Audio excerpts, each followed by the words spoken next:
Olá, nono ano, estamos aqui para mais uma aula de língua portuguesa, tá? Hoje nós vamos dar continuidade à matéria da semana passada, né? Processos de formação de palavras, tá? Vamos lá?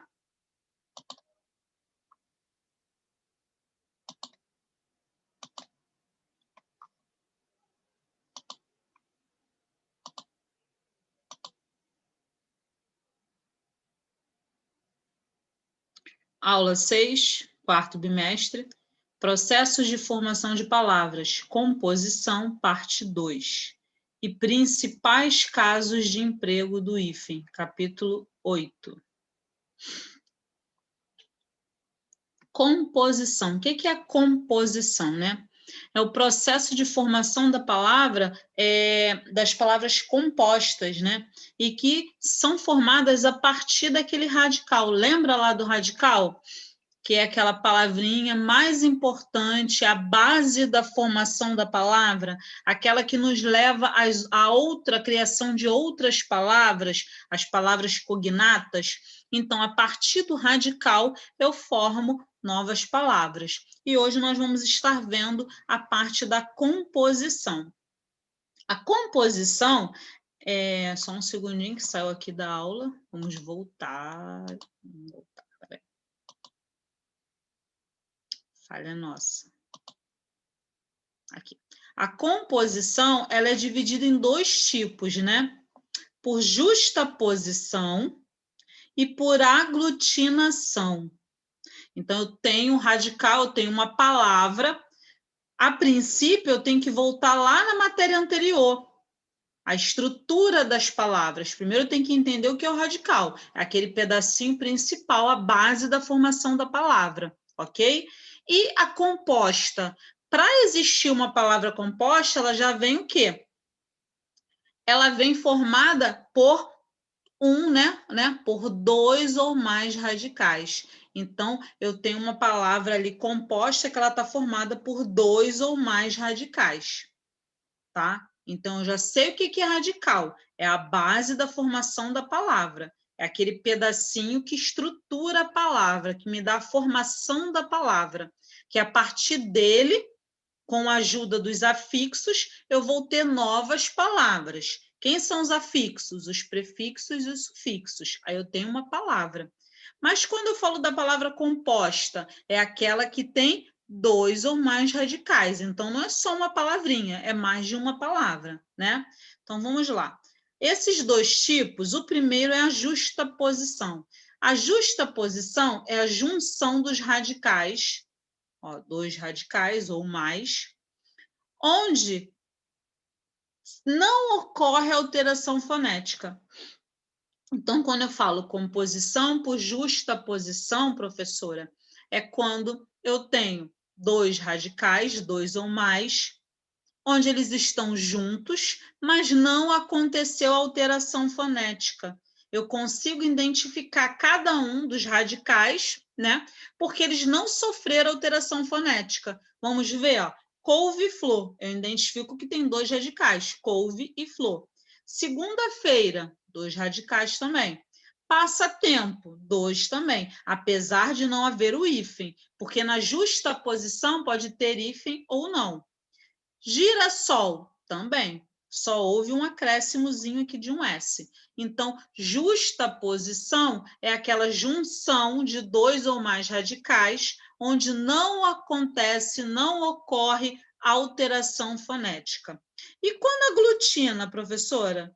Composição por aglutinação. Junção dos radicais de dois ou mais, aonde acontece uma alteração fonética, lá, com alguma alteração fonética. Então, quando eu aglutino, acontece uma alteração fonética. A palavra vai alterar. Ou perde uma consoante, ou perde uma vogal, tá? Ou perde um acento gráfico.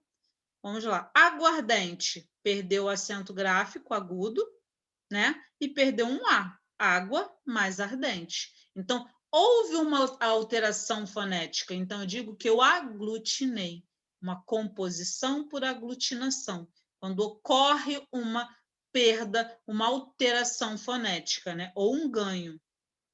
Planalto, plano mais alto. Eu perdi uma vogal. Planalto.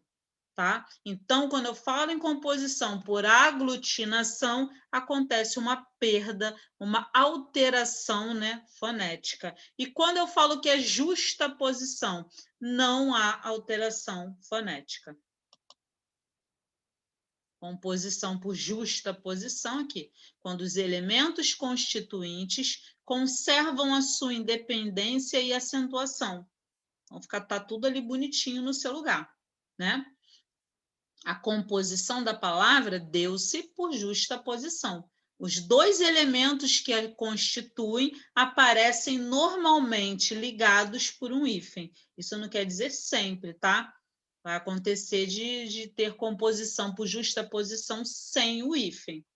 Aqui, ó, couve-flor, obra-prima, estrela do mar, caminho de ferro e sobretudo. Aqui não teve o hífen. Então, quando eu falo em composição por justaposição, eu conservo ali, não há uma alteração fonética, tá? A palavra, os radicais permanecem ali bonitinhos e intactos no mesmo lugar. Aí eu digo que foi uma composição por justaposição. E quando eu falo que aglutinou, uma composição por aglutinação, as palavras associadas se fundem num todo fonético com um só acento tônico, e o primeiro componente perde alguns elementos, na maioria das vezes. Normalmente, um acento, uma vogal ou uma consoante. Então, há uma perda, há uma alteração fonética ali. Eu digo que é uma composição por aglutinação. Acontece uma alteração fonética.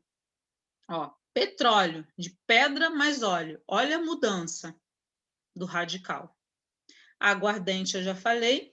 Embora, em boa hora. 3 radicais, né? 3 palavras aqui para formar uma só. Tá? Então, aglutinou. Houve perda, houve alteração fonética. Vinagre, vinho mais acre.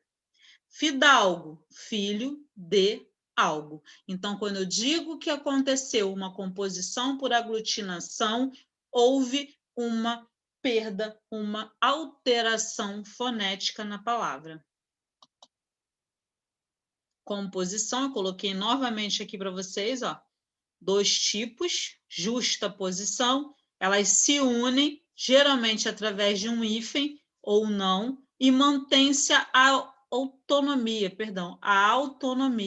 de acentuação. Então, prevalece o acento, ele fica, não há uma alteração fonética na palavra, por isso que a palavra está justaposta, uma justaposição.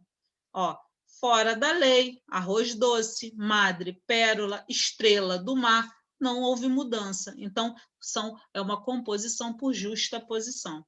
Agora, quando há uma alteração, eu digo que aglutinou. É uma aglutinação.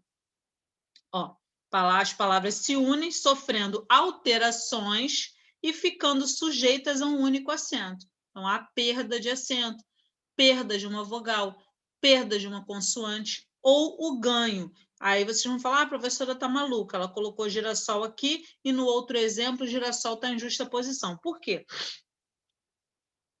Desculpa. Porque há gramáticos que aceitam girassol como aglutinação e outros como justaposição, tá? Por quê? Porque acrescentou-se só um S. Então, há gramáticos que vocês vão ouvir, como foi no caso daquele slide, que ele vai estar lá girassol em justaposição, e outros como aglutinação, tá? Mas na maioria das vezes é aceito mais como aglutinação, porque alterou, de alguma forma alterou, acrescentou-se um S. Tá? Então, a gente diz que aglutinou. Mas se vocês verem como aconteceu no caso, ainda há pouco do slide, como justaposição, porque há gramáticas normativas que aceitam como justaposição, mas, geralmente, na maioria das vezes, ele é visto por aglutinação, tá? Então, cuidado com essa palavrinha. Por quê? Porque, de uma forma ou de outra, eu tinha que mostrar isso para vocês, porque houve uma alteração fonética. Entrou um S aqui, tá? Então, fidalgo, girassol, embora e vinagre. Então, justaposição, sem alteração fonética. Aglutinação, ocorre uma alteração fonética, tá? Agora, nós vamos estar falando do emprego do hífen nas palavras compostas, está lá no livro de vocês. Eu trouxe aqui para poder estar fechando essa primeira parte do processo de formação das palavras, porque está no livro. Mas eu prometo vocês que eu vou estar, assim que eu fechar o capítulo 8, eu vou trazer novamente essa parte do hífen em palavras compostas. Por quê? Porque vocês estão indo para o ensino médio, vão estar prestando alguns de vocês concurso para uma escola de ensino médio e cai muito essa parte da matéria do hífen, o emprego do hífen, tá? Devido ao novo acordo ortográfico. Então, vou estar trazendo novamente essa parte, somente essa parte do emprego do hífen para vocês, tá? Antes do encerramento, antes de acabar as aulas, antes da nossa avaliação, tá? Nossa próxima sondagem. Então, vamos lá. O hífen em substantivos e adjetivos compostos. Então, eu tenho 2 substantivos. É obrigatório o uso do hífen. Mico-leão, ministro-chefe, banana-prata. Então, substantivo com substantivo, coloco o hífen no meio. Adjetivos. Aqui, ó, tem um substantivo primeiro, depois os 2 adjetivos. Então, para separá-los, que estão compostos, eu coloco o hífen no meio. Camisa azul clara. Clássico latino-americano. Então, adjetivo para separar de adjetivo, hífen no meio. Substantivo para separar de substantivo, hífen no meio. Por outro lado, existem palavras compostas que perderam a noção de composição, sendo, portanto, escritas sem hífen. É o caso lá das aglutinadas, da aglutinação, né? Aguardente, paraquedas, girassol, pontapé, bem feito. Então, há palavras que são escritas sem hífen. Há palavras compostas em que a ligação é feita por meio de uma preposição e também perderam a noção de composição e não são escritas com hífen, tá? Então, do lugar do hífen, tem essa preposição. Então, não é necessário colocar o hífen. Pão de forma, mestre de cerimônias, fim de semana, sala de jantar, cor de vinho. Ah, professora, eu vou ter que estudar, memorizar? Sim, é necessário, porque é devido ao novo acordo ortográfico. Então, há regras que foram postas, né, foram impostas, e outras que foram retiradas. O hífen é sempre utilizado em palavras compostas com os elementos. Então, apareceu lá aquele elementozinho, além, a quem, recém e sem, antes da primeira palavra, né? Aí apareceu esse elementozinho, aí antes da segunda, eu coloco o hífen, tá? Então, toda vez que aparecer além, a quem, recém e sem, tem hífen. Ó, além mar, é obrigatório colocar o hífen. Recém-casado, hífen. Recém-nascido, hífen. Sem teto, hífen. Sem terra, hífen. Por quê, professora? Porque apareceu esses elementos e eu estou formando uma palavra composta. Então, o hífen é bem-vindo aqui. Então, memorizem aí essas palavrinhas. Quando forem utilizá-las ao escrever, vocês devem colocar hífen. O hífen em palavras derivadas por prefixação. O que é prefixação? É aquele prefixozinho que vem antes ali do meu radical, da minha palavra. Então, é um prefixo. Os prefixos ex, pós, pré, pró e vice, exigem hífen, tá? Então, tenho que memorizar? Tenho que estudar esses prefixos? Sim, devo, devido ao novo acordo ortográfico. Ó. Ex-policial, é obrigatório o hífen. Pós-operatório, hífen. Pré-escolar, hífen. Pró-reitor, vice-presidente. Então, são palavras que estão tendo o quê? Uma prefixação. E esses prefixos que eu coloquei aqui, que estão no livro de vocês, exigem o hífen. A maior parte dos prefixos, então coloquei vários aqui, então vamos ter que estudar? Sim. Ante, contra, hiper, infra, super, e os dos chamados falsos prefixos. Espera aí que eu vou voltar lá. Só um segundinho. Vamos lá. Vamos voltar lá. Que saiu. Vamos lá.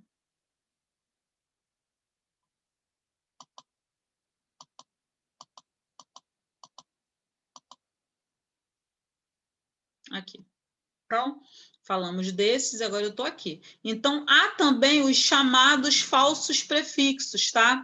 Que eles são radicais gregos e latinos. Aero, neo, pseudo, semi, entre outros. Esses são os mais utilizados. Devemos utilizar o hífen quando? Olha a primeira regra. Regra número 1, A.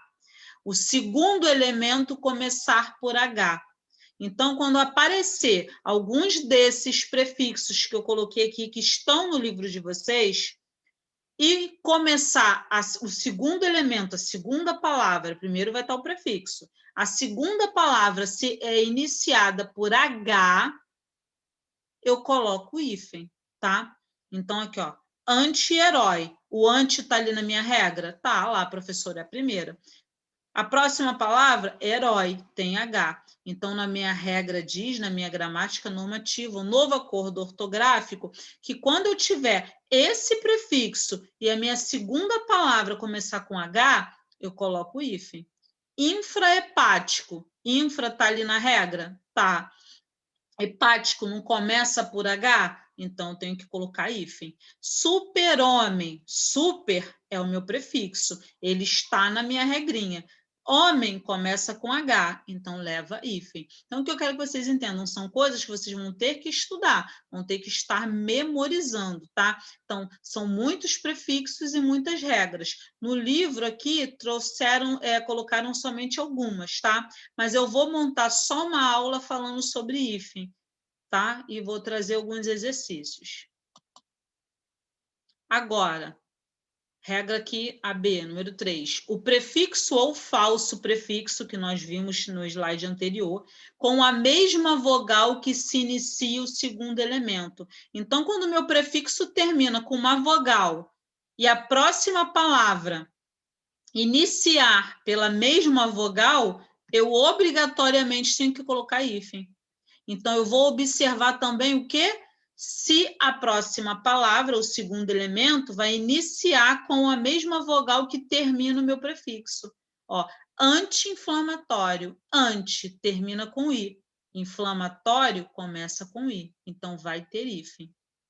Contra-argumento. Contra termina com A. Argumento inicia-se com A. Então, tem hífen. A regra me diz que se algum daqueles prefixos ou falsos prefixos, né, terminar com a mesma vogal que inicia o segundo elemento, eu coloco hífen. Micro-ondas. Eu não sei se vocês recordam, mas antigamente, não muito tempo, micro-ondas escrevia-se tudo junto. Hoje, não mais. Por quê? Porque micro termina com O. E ondas, que é o outro radical, inicia-se com O, com a nossa vogal. Então, vai ficar agora, obrigatoriamente, separado pelo hífen. Semi-intensivo. Semi é o meu prefixo. E o intensivo, a minha palavrinha, não começa com I? Então, semi-intensivo terminou com I. A próxima palavra inicia-se com I, hífen no meio, tá? Então, são regras que eu preciso estudá-las. Os prefixos hiper, inter e super são seguidos de palavras iniciadas por R. Então, esses três prefixos aqui, hiper, inter e super. Quando a próxima palavra, o segundo elemento, Eu tenho prefixo. Quando o segundo elemento começar iniciado por R, eu ponho obrigatoriamente o hífen. Ó, hiperresistente. Hiper é o prefixo, que está na regra. A próxima palavra começa com R, então tem hífen. Interregional. Inter, meu prefixo da regra. A próxima palavra inicia-se por R, então tem hífen. Super romântico. Super é o meu prefixo. A minha próxima palavra começa com R, então eu já sei que obrigatoriamente eu tenho que colocar o hífen. Super responsável, meu prefixo. A minha próxima palavra, responsável, inicia-se com R. Então, eu devo colocar hífen, tá ok? Os prefixos co e re não usamos hífen. Então, são dois prefixos que não vão necessitar de hífen. Coordenar, cooperação, reeditar, reelaborar, reescrita, tá? Então, aqui tem até demais um E aqui, eu vou apagar. Reescrita. Então, são palavras que são prefixos que, quando aparecerem o co e o re, né, não vão exigir hífen, eles vão ficar juntinhos ali a palavra. São prefixos que não necessitam do uso de hífen, de acordo com a nova regra, né, do novo acordo ortográfico, que já está valendo. Então, esses dois aqui não necessitam de hífen. Depois eu vou consertar aqui antes de colocar no PDF para vocês. Então, pessoal, são regras que estão no livro que nós vamos precisar estudar. E eu prometo para vocês que antes de finalizar para a próxima avaliação do quarto bimestre, eu vou trazer uma aula só falando de hífen, porque até mesmo porque eu vou cobrar na avaliação de vocês, tá? Mas já vão estudando. Estudem pelo slide ou estudem pelo livro, porque está tudo no livro de vocês. Eu peguei exatamente como está no livro, da mesma maneira que o livro está cobrando, as regras que foram colocadas aqui para vocês, tá bom? Atividades de casa. Então, vocês hoje vão estar fazendo as atividades em casa, da página 194 até a 197. Vocês vão estar treinando esses principais processos de formação de palavras e o uso do hífen. Lembrando, mais uma vez, que eu vou trazer esse emprego do hífen numa aula só separada, falando só do emprego do hífen, tá? Eu não vou esquecer, não. Outra coisa, assim que depois que eu postar a aula lá, eu vou estar colocando todo o material em PDF e o gabarito da semana passada de língua portuguesa, eu vou colocar a foto das páginas das atividades, o gabarito, lá no Telegram, para que vocês possam estar corrigindo o livro de vocês, tá ok? Não deixem de fazer essa correção, porque eu posso estar utilizando alguma questão e vocês vão estar com o livro todo organizado, tá bom? Qualquer dúvida, me procure no Telegram, vou estar lá de 8 às 9h40, sanando possíveis dúvidas, caso vocês as tenham, tá ok? Fiquem com Deus, muito obrigada e até semana que vem. Qualquer dúvida, me chama lá no Telegram, tá bom? Tchau, pessoal.